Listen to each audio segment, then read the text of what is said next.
I hope I've listened to the right album. Is it one size fits all? Yeah. Yeah. There's about 1 million of them, and I thought, I'm sure it's that one.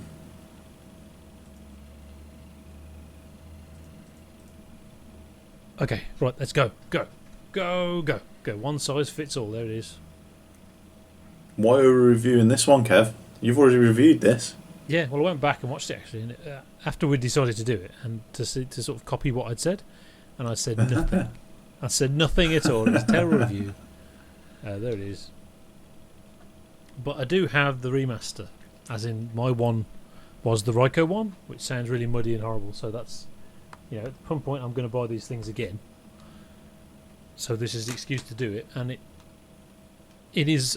That's the thing is, what about the Wenton King with these albums? What does the Wenton King say, and what do I think now, and etc. Mm-hmm. So did the remaster bring it to life? Yeah. Everything sounds now open and separated, and it's also, it's very, very busy, obviously, but it's no longer a mush. But I know it so well, and I know all the live versions and everything, that there's an element of it. Well, yeah, it's one size fits all. It sounds a bit clearer. This album though is one of the good starting points. Fusiony mixed with the more commercial sounds of Overnight Sensation and Apostrophe. I think what Frank Zappa sounds like, an impossible thing obviously, but that's probably a good one. That whole album, what Frank Zappa sounds like, is probably a good one. Certainly melodically, and what he does with the melody, the syncopated stuff. It's a great lineup. This is Ruth Underwood's last album, so this is the ending of this period really. You've still got Napoleon Murphy Brock. He's a frontman. So for the first time, Frank sort of took a step back and had a frontman. Although you could argue Flo and Eddie were kind of that. And he sort of sings with George Duke, and obviously George Duke does the Scary Keys as well. Inca Roads is fantastic. This particular version is from the video Token of His Extreme. The solo is from the Helsinki concert. But you've got Sofa on here as well. Why he chose to use Sofa at this point, who knows? That's as definitive as Inca Roads, I think. In this is Zappa, this is him, So the album not very Varesian, but there's lots of R&B on this one. It's very much in that era. And staccato syncopated rhythms of Zappa-ness. It doesn't have the sort of blistering energy of Roxy and Elsewhere. That's the difference. It's almost the same lineup, so the two very much go together, but one is the live in energy thing. This is the studied solo album, studio. This is the studio album. So those two go well together. It is an interesting album structurally. I like the way the first two tracks are kind of like an intro. So Inca Roads is like a single. It's an 8-minute 44 single, but with Can't Afford No Shoes as the B-side, and then the album starts with Sofa, and Sofa bookends the album. But then you've got Andy, and Andy is it's not really a reprise of Inca Roads. It's like the continuation of Inca Roads, because it starts with the themes at the end of Inca Roads. So structurally very nice. Very much an album. And in the end it's about the tunes. That's what Zappa did. Zappa wrote tunes. That was his hobby. Sitting writing music was about writing tunes. It's not really about structure. It's about great melodies. Music is melody, but also rhythm and scary drumming and heavy riffs and scary marimba and a satire of black culture and something about dogs as well. There's the dogs thing, conceptual continuity. There you go. I'm going to pass you both albums. So is it going to be muddy in my left ear and crisp and clear in my right ear? Yeah. Something like that. I don't know if having me review Frank Zappa is a good idea or not. I think I did. Did we do Lumpy Gravy No, in the Wenton Nave? we didn't. We did What did 200 we do? Hotels. That was it. That was a mistake as well because it's so long. Yeah. I quite like Lumpy Gravy because it's weird. Yeah. And I don't mind weird things. I think you're right in the sense that this is what I imagine Frank Zappa to be. And I'm more into Frank Zappa now than I used to be. There's every now and again I'll put a bit of Frank Zappa on and I'll enjoy it. But I'd never listened to this one. Interesting, isn't it? See, have I got? See what's in my playlist. I've got Hot Rats, Zappa in New York, One Size Fits All Now, Lumpy Gravy, Waka Jawaka. That's my little Frank Zappa collection in my playlist. Hot Rats I quite like. That's why I knew Peaches on Regalia when we went to watch When we went to see him. the Frank Zappa thing. Yeah. Right. Anyway. Yeah. I really liked Inca Roads. I really like Po-Jama People. I don't know why I like Po-Jama People, and I don't know what it's about. Yeah.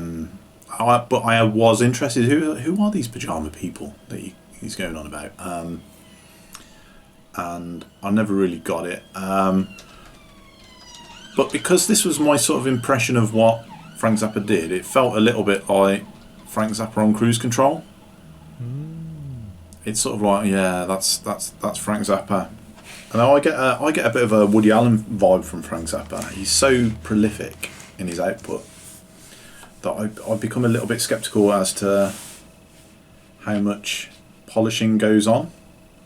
Yes. Or whether he's sort of like, I've done this, now on to the next thing. And the reason, I mean, the stories of how you got into the band are quite interesting on YouTube when you start to see the various members of Frank Zappa, and they say, well, what was your audition like? And you hear some horrifying stories of being put through through their paces. Now play this. Well, you can't. Especially drummers, for some reason. He liked to put, you'd have two drum kits on the stage, and like while one's packing up, the other one's doing his audition, sort of thing. And while that one's failing, the other guy's setting up, sort of thing. So you're listening to them fail. It's quite funny and it's quite amusing. But I guess he wanted that sort of standard. He wanted someone who could just do it because he wanted to get on to the next thing. He didn't want someone who was... Yeah, there isn't time. That's the problem. There's so many notes. There isn't time. He just wants someone who can do it. Yeah.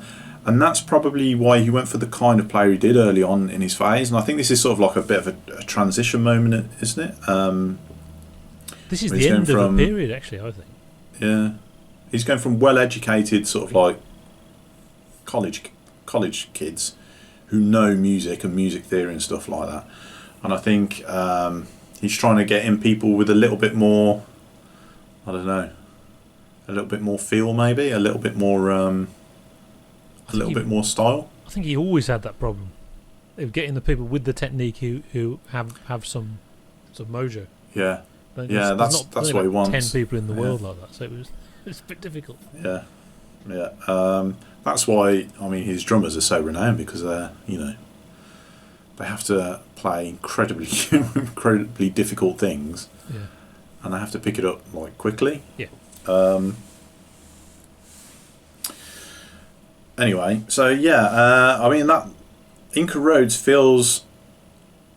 I mean that it feels like the highlight of the album to me. There's the guitar work on it is quite special, and it feels like a rock song. And it's sort of like, well, maybe I have underestimated Zappa. There is a raw rock thing there, and I do get the sense that maybe he does all this kind of complicated time signatures and stuff like that. But actually, I get the feeling all he wants to do is just do a guitar solo. It's sort of like he creates this big structure just so he can do an awesome guitar solo, because that's what he's really good at. Is these guitar solos. So at odds with his compositional thing is he just wants to play some dirty guitar. Yeah. Really dissonant, noisy crap. That sounds wonderful. You I know, watched a bit of a documentary about Captain Beefheart. What's his name? Don Vliet. Implier or something like that. Yeah, I don't know and how to pronounce it. Frank Zappa was on there and said, well, yeah, we used to sit in his house and listen to records, blues records, all night. And I thought, well, there's got to be more than blues records in there, because both characters went sort of like straight off the standard blues thing, Yeah. and I think it was probably a little bit more eclectic than that. But it does, I do find it interesting that they were both quite way out there in certain respects. Yeah. Beefheart more so than Zappa. Zappa's very, very... He's way out there in the sense that he's applying very almost avant-garde techniques to... or very modern classical techniques to rock music. Yeah. So he's trying... His inventiveness comes from not trying to break rules, but, apply a different set of rules to rock. Yeah. Maybe. Yeah. I mean, having a marimba in there for a start, I mean, that's... Yeah. When did That's he start not a rock decide thing, that? is it? Yeah. It's such a big Zappa thing. All the hard bits are played not on Yeah. the guitar, on the marimba. Yeah. It's crazy. It's not like... But, I mean, he must like the sound of it. So, yeah, I mean, I was sort of... I found it... I think maybe because it is quite busy, maybe I found it a little bit hard to get into it and actually sort of... analyze it for a review, if you know what I mean. It just sort of like felt there was a bit of stuff on there that probably didn't really need to be on there. Like you're going on about it so far, it did nothing for the album for me. Oh, right, okay. Comes with. And the shorter tracks in general were all a little bit like that. I thought, well, what I'm actually is this really doing for the album? And I get the sense there's a little bit of, okay, I've written this, I want it on an album, now's the time to do it, rather than what serves this album, which is where I get this Woody Allen sort of sense. Woody Allen was very one film a year, he'd write it, then it'd be done, and then it feels almost like there's no reflection on it, no time to polish it. He'd film it, and then that's it, it'd go out, sort of thing. Yeah. Whereas if you spent longer and, maybe it would become a little bit more of a finished thing. But it feels like an album amongst a lot of other albums, and it's very much up to you to pick out what you like. Yeah, he was very much constantly making albums. That was his business model. The Pink Floyd idea of releasing an album every 10 years, so it'll sell so much you don't have to do any work for 3 years. You just lie down. This is the opposite. I think this is probably an American thing. So Duke Ellington was like that. He would tour with his band, and as he was touring, he would write music, and they'd sort of they'd improvise bits, and he'd bring that in and stuff like that. And I kind of say he's sort of applying that kind of work ethic to his music. Is it rock, or is it sort of like... Well, that's the because thing. there's elements of everything in there, isn't it? It's not really strictly rock. Exactly, yeah. He says that. He says he's not prog rock, not because he doesn't want to associate with that. It's because, well, most of what he does isn't rock. It's certainly progressive, but yeah, if it's not rock, it's not rock, is it? Yeah. Well, it's funny. I mean, Duke Ellington is the guy in the 60s where they were on a bill together somewhere. Remember, by then Duke Ellington is now the elderly statesman of rock already, 60s, and he sees him off stage begging his manager for $10 to go and have a drink, and his manager wouldn't give it him, and Frank saw his future kind of thing and changed his business model very much, rather than just doing his thing. He knew they had to have a commercial element to it. And that there is, his favourite album of his was Lumpy Gravy. That's him doing what he wanted to do. And certainly Flo and Eddie, the period before this period, had the heavy comedy stuff. Is definitely more commercial. Definitely. I was going to say, I mean, the comedy stuff.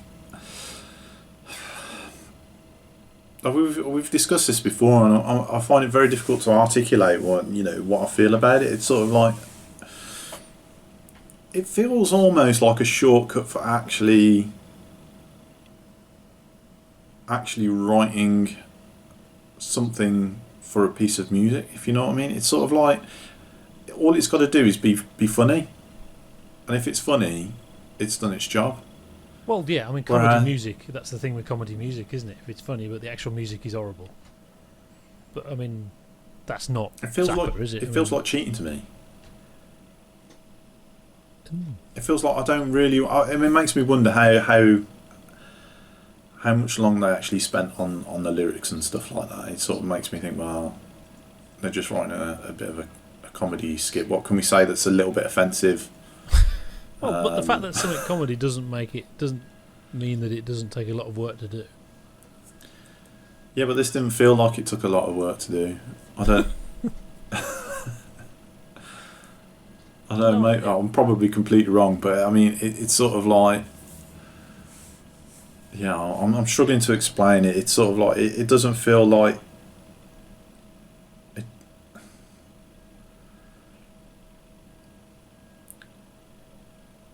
I mean, people look at Frank Zappa and they think there's a guy with stuff to say. I don't think there's any. I don't think he's actually saying anything. It's sort of like, okay, well, it's funny because it's offensive. Well, if you're talking about Bobby Brown Goes Down, obviously. Yeah. Yeah. But you know, well, okay. I mean, or Disco Boy. That is just a mess about song. It has a point. It makes it. It has a satirical point, and it's a funny song. But that is just a mess about song. But this album doesn't really have anything like that. He's combined the two bits of what he was doing for this album. Because I mean, before this you had Overnight Sensation and Apostrophe. Overnight Sensation is definitely very much a more commercial album with more comedy on it. That's got Dynamo Hum and Camarillo Brillo and all that kind of stuff on it. Okay, so Disco Boy isn't on that. Okay, I can't remember what album Disco Boy is on. But this is supposed to be combining those two things. It doesn't have a comedy song. Well, like you said, I don't know what Po-Jama People. I don't know who they are. Those people. No, the part of his thing seems to be sort of like poking fun at people. Yeah, but I mean, he's a satirist. He's meant to target people. You know, it's got satire in it.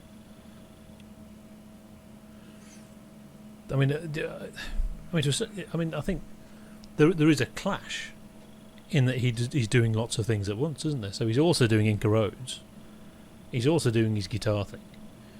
He's also doing Evelyn, a Modified Dog. And that's a lot of different things. And that's why it's hard to get into Zappa, isn't it? That's why everyone knows his name, but yeah, don't have a clue what any of his music sounds like. And usually people put something on and they hate it. Well, I don't hate it anymore, Kev. But I mean, most people, I would imagine, average person on the street, if you played them, I mean, actually, this is all quite melodic, really. But even if you played them Andy, it would be a bit much for most people, wouldn't it? Yeah. It's very proggy music. Yeah. I do find it a little... I don't know about a bit much. A bit... I think tedious is the word. It's sort of like, okay, I can listen to this, but why would I? Yeah, so this particular album just isn't for you. There's lots of different albums. I'll say there's a couple of tracks on there that I like. Yeah. But I suppose listening to a Frank Zappa album can be a little bit like reading the Similarian. Yeah. That's yeah. It's a bit of... You suspect it might be worth it, but it takes too much effort to find out. maybe. Sometimes, yeah, often it does, isn't it? But that's the thing about there's so many albums. It's as a body of work, it's so impenetrable. It takes years to feel that's the Frank Zappa body of work, you know. But sometimes it's weird. You can just pick up an album and you like it, and you don't know why. You know. I mean, there's ones that took me time. Joe's Garage took me a bit of time, or the second half of it. And some people think that's the best thing ever. And the early stuff as well. So although I did like Lumpy Gravy straight away, the early song albums didn't do anything for me for a long time. But I think I bought a box set of all three of them.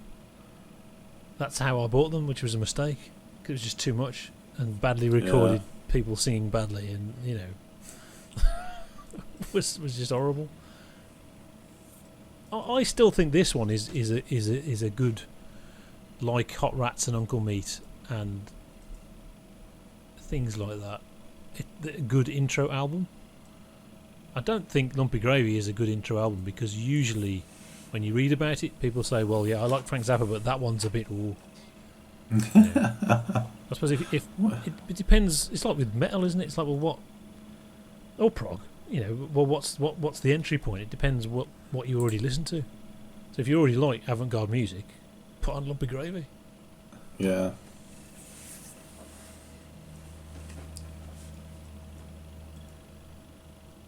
Right. Evelyn is the dog from the Lumpy Gravy sessions. That's right. She was pointed out. The songs he didn't put on the album. Obviously, there's a lot of songs he didn't put on the album. But I think significantly, To Mercy Dween, which is pretty much just a melody and a rhythm. That wasn't released until Make a Jazz Noise Here, but he played that quite a lot live. Most of the album Studio Tan, which is an amazing album, was already recorded. Didn't use any of it. Dickie's Such an Asshole wasn't till Brought by the Hard Way, so in 1988.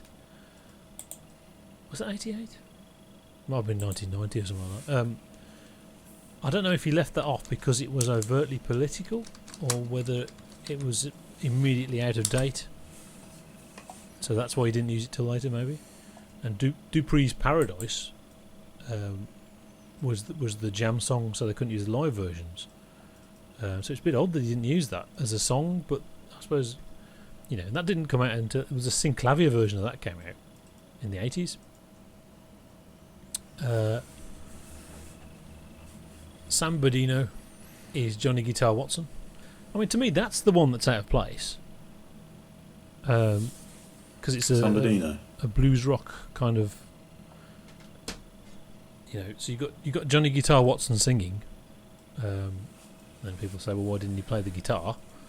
But I think Zappa is so influenced by him and he's playing. There's like no point in him playing because it just sounds like Frank Zappa. And Beefheart is on harmonica on that one, and was about to join the band briefly. Really? Yeah. Well, he couldn't really do it was the thing, but obviously having him in the band was awesome. So he was for a bit. But obviously he couldn't sight read, and he had to have all the lyrics written out and all that kind of stuff. Reviews.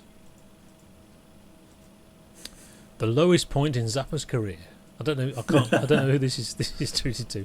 Simply farting around instead of getting down and producing work of real importance or merit. To see Frank Zappa joining the legions of rock and roll suicides and producing dull, trivial work is nothing less than offensive. I bet they complain about people being offended all the time. No. Another one. Zappa's music has gotten a little slicker rhythmically, which is what happens when you consort with the jazz guys. But basically it's unchanged, and his satire is neither improved nor deteriorated. If his contempt will be beneath an overbright high school junior. What's changed is his tastes of his erstwhile lionizers. They've gotten bored with his repertoire of stylistic barbarities.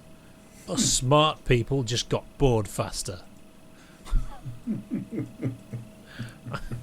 It's just a tirade of anger. You really go back and you realise it doesn't really say anything. It just says, I'm smart.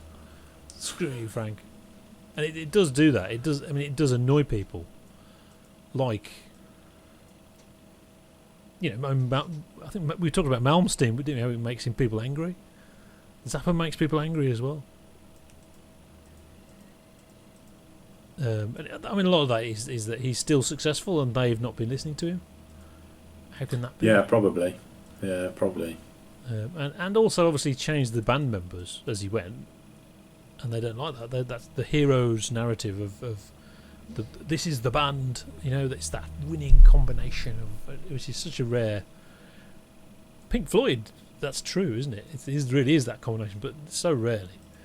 You know, Ghostbusters is a good example, isn't it? When, you don't just get the same people back together. You don't get Ghostbusters again.